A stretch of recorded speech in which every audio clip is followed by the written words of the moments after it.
यह लड़की एक अजीब बीमारी से पीड़ित है। उसकी याददाश्त बहुत कमजोर है। उसे बस 3 और 27 ही याद है। वह कक्षा के दौरान सो जाती है, लेकिन स्कूल के बाद इसमें एनर्जी आ जाती है। एग्जाम के दिन वो बारिश में पार्क में बैठती है। वह अपने आप को दुनिया से बचाते हुए उसे नजदीक के पोखर से ढोल की आवाज सुनाई देती है। उसे कुछ अजीब लगता है और वो इस ओर जाती है। यह पोखर नहीं है, आसपास कोई नहीं है। वो इसमें कूदने की सोचती है।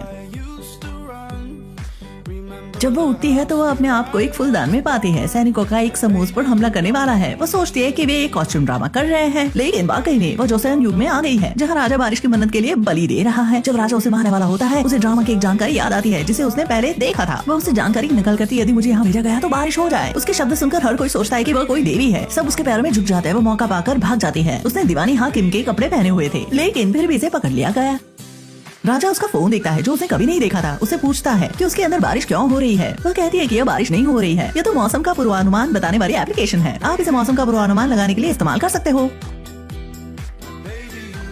राजा कुछ भी नहीं समझा। उसे अपने अंगरक्षक की तलवार से निशाना बनाया। जब वो उसका भुजा काटने वाला था, रुको रुको, मैं इस दुनिया में सब जानती हूँ और मैं गणित को हल कर सकती हूँ, क्या तुम्हें यकीन है? राजा को प्रतिभाशाली लोगों की जरूरत है। वह उसे मामले को सुलझाने के लिए 2 दिन देता है। यदि वह इसे हल कर देगी तो वे उसे जाने देंगे। वह पेपर को देखती है, क्या यह पाइथागोरस समीकरण नहीं है? 1 घंटे में उसे उत्तर मिल गया, 3, 4, 5। राजा बिल्कुल प्रभावित हुआ। वह गणित का कठिन सवाल इतनी जल्दी हल कैसे कर सकती है? अब से वह बेवकूफ स्टूडेंट को न केवल माफ किया गया, लेकिन वह राजा की टीचर भी बन गई। उसे एक हिजड़े के जैसे कपड़े पहनने को मजबूर किया गया और सबको सर्व करने के लिए कहा गया। वह इतना व्यस्त थी कि पानी भी नहीं पी सकती थी। कुछ दिनों के बाद राजा को 3 + 7 10 गिनना आ गया। वह वाकई बुद्धिमान है, लेकिन उसे अनुमान नहीं है कि उसकी टीचर उसके कारण पीड़ित हो रही है। एक बेवकूफ स्टूडेंट पुराने जमाने की यात्रा करती है। वह केवल हिजड़ा बनती है, लेकिन राजा की टीचर भी बनती है। वह उसे अरबी संख्याएं सिखाती है और गुणा के पहाड़े। 9 बार गुणा पहाड़ा 63, 18, 9 बार गुणा पहाड़ा 86। गलत।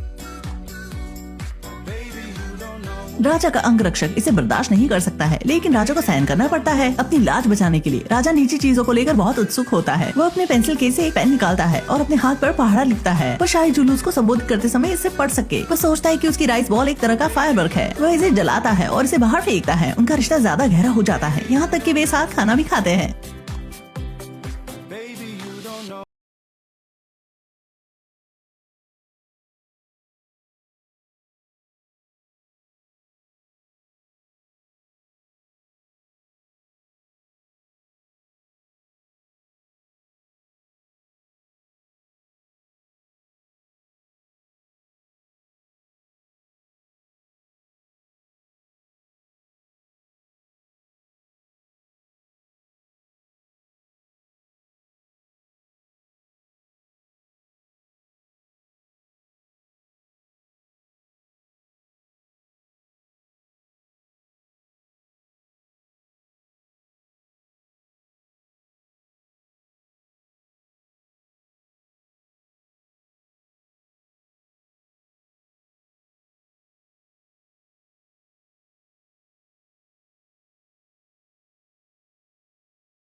अचानक पानी में सैरल दिखती है। इससे वह तुरंत समझ जाती है कि उसकी पानी की घड़ी हर बार फेल क्यों हो गई। घड़ी को फिर से तैयार करने लगती है और उसे बड़ी सफलता मिलती है। यह बड़ी उपलब्धि के लिए प्रशंसा मिलती है। राजा उसे राजा रानी बनने का प्रस्ताव देते हैं। वो वाकई में वे जानते हैं कि यह लंबे समय तक साथ देने वाली है, लेकिन वो बोला नहीं चाहता। लेकिन वो सोचती है कि वह इस युग की नहीं है और राजा के प्रस्ताव को मना कर देती है। फिर भी उसके घूमते ही वो उसकी हत्या कर देता है, लेकिन उसके बैग के अंदर की किताबें उसकी रक्षा करती है। उसकी आवाज का बदलाव समझने की कला से वो तुरंत हत्यारे की ओर इशारा कर देती है। इसके थोड़े समय बाद लगातार बारिश होती है। राजा उसे बीच पर लेकर जाता है और उसे अलविदा कहता है। पानी में छलांग लगाने के बाद वह अपने समय में पार्क में लौट आती है, लेकिन वो टेस्ट शुरू होने से पहले आती है। इस बार वो भागेगी नहीं, बिना हिचक के वो कक्षा में जाती है। टेस्ट ऐसा था जैसे उसके साथ हुआ था। कुत्ते और बिल्लियों की बारिश हो रही है और वो फिर से पोखर में छलांग लगाना चाहती है, लेकिन एक आदमी बारिश में उसे छत से ढक लेता है, जिसे वह बस में भूल आई थी। और वह आदमी है